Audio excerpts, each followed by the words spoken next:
Coach, you said after the win over DePaul that your defense, particularly in the second half, would define the rest of this season. Maybe not just the second half, but the last 12 minutes of the first half, you guys really turned it around after Butler's hot start. What was the secret to that? You know, I thought like we were very active first 10 minutes, and Butler's an excellent offensive team. And, you know, it's the first time we're playing each other. You know, that feels funny in February, but, you know, you get a sense of how big guys are, you know, the screens, what it feels like. And, you know, I felt like we weren't as aggressive as we needed to be on defense in the first 10 minutes. And when you're not aggressive against Butler, their skill level and the way they run their offense, they can really score. And you saw that for 10 or 12 minutes. I mean, they were scoring virtually every time down.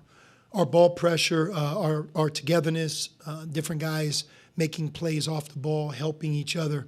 You know, for them to have 20 turnovers, you know, that's not something you do easily, forcing 20 turnovers like we did. I thought that showed our activity, our deflections, and generally speaking, you know, we let our guard down a little bit when we had the lead in the second half. But for the most part, I thought our guys came to play on defense, and we did a good job. They had 4 second shots. That's always an area for us that we keep a close eye on, you know, not allowing a team to get those big second shots. And I thought our rebounding was good, forcing turnovers. And the other part is defending the three-point shot against Butler. You know, they were 6 for 23, 2 for 9 in the second half. You know, I thought we did a good job challenging and taking away some of their three-point scoring. 5 games over a 2-week stretch for you guys. You go 4-1 in those 5 games. I mean, how pleased are you with your performance to, you know, rebound quickly after each game and get prepared for the next one and show up with a 4-1 record in those 5 games? Yeah, I told our team in the locker room after tonight's game, just, you know, really proud of everybody, our coaching staff, our team, managers, everyone who's involved with what we do, because, I mean, we played 4 games in 10 days. 2 of those 4 were at Providence and at Villanova, 2 road games. You know, one of those 4 is a 12 noon tip against DePaul. So you're right. We had to go from whatever just happened in the game to the next day, and we had to quickly turn the page. You know, I think we have a veteran group. We have a hungry group, and I think we're playing well. If I had to judge, you know, where are we in terms of level of play from the start of the season till now, you can make the case that we're playing some of our best basketball right now. We just have to keep it up. At least the fans really like Dante for his shot-making ability, but tonight he was just 2 of 7 from the floor for 8 points, but leads your team in rebounds with 8 in just under 15 minutes and causes a couple steals, and I think he calls an offensive foul on Andre's screen as well. So just can you talk about him providing a spark off the bench and making a lot of plays to do with winning other than scoring? Yeah, and even John and Jerome, you know, the 3 guys who came in off the bench, you know, they helped us. They gave us some quality minutes. Jerome had a big offensive rebound and a great pass to Zach, hit a 3-point shot. I thought John, and I'm actually surprised that he didn't get his shot off, but had a couple good rebounds, a couple really good passes, 2 assists, no turnovers, played some good post defense. And, you know, I think those guys are more confident. Dante's more confident. He's really settled into being a good player for us. We didn't have a good night shooting tonight. We didn't have a good night shooting from 3 against DePaul. I didn't think it was the quality of looks we were getting. We just didn't make them. And it was good for us to be able to still win and not have to rely on our three-point shooting. Dalen Swain took more than 2 threes for the first time since his second career game. Is that something you have talked to him about, taking the open 3? Is that something you want to see more of from him?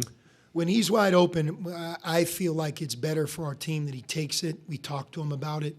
You know, they put a big guy on him for some of the game. And, you know, I think they were kind of daring him to shoot it. And in that case, he just has to take it with his feet set. And, you know, you make 1 of 3, which he did. That's good for our team. But Dalen did a good job. 7 defensive rebounds, 6 for 13 from the field, 4 assists, and then obviously 6 steals, which really stands out, right? So I thought Dalen was a good player for us tonight. You guys assisted on 21 of the 29 made field goals tonight, 5th best assist percentage in the country. Can you just talk about the cohesiveness that this team has right now and how well they're playing together?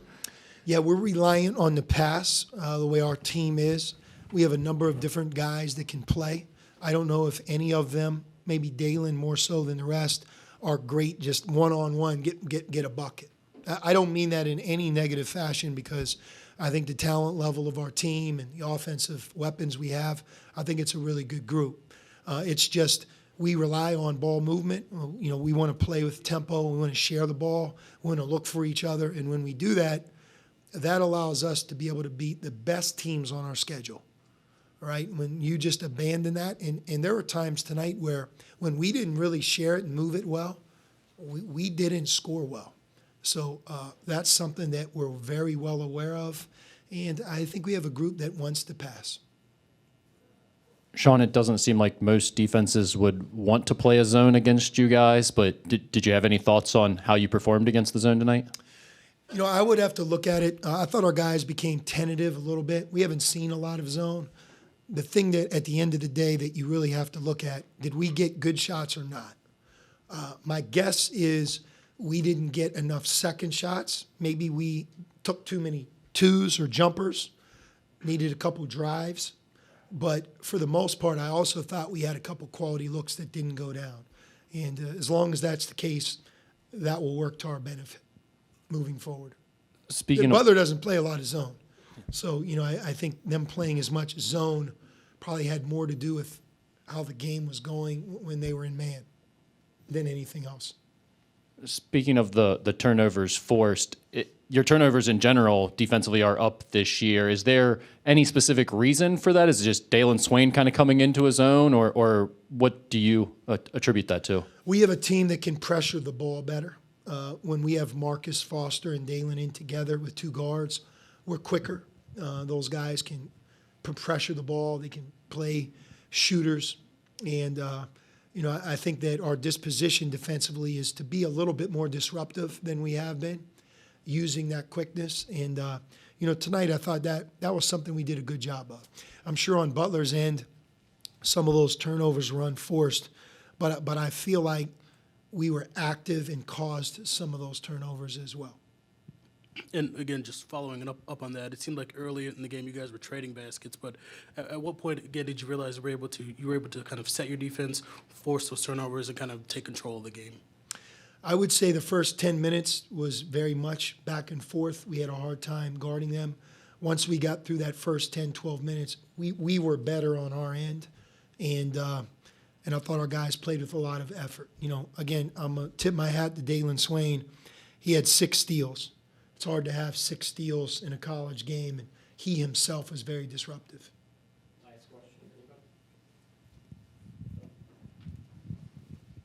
Coach, what was it like to have Quincy back? You know, I just saw him. I heard him in the timeout. You know, we were in our timeout, and that doesn't surprise me. I knew if he was going to show up here, he was going to make sure that everybody knew that he was here, and I mean that in a very good-hearted, warm way.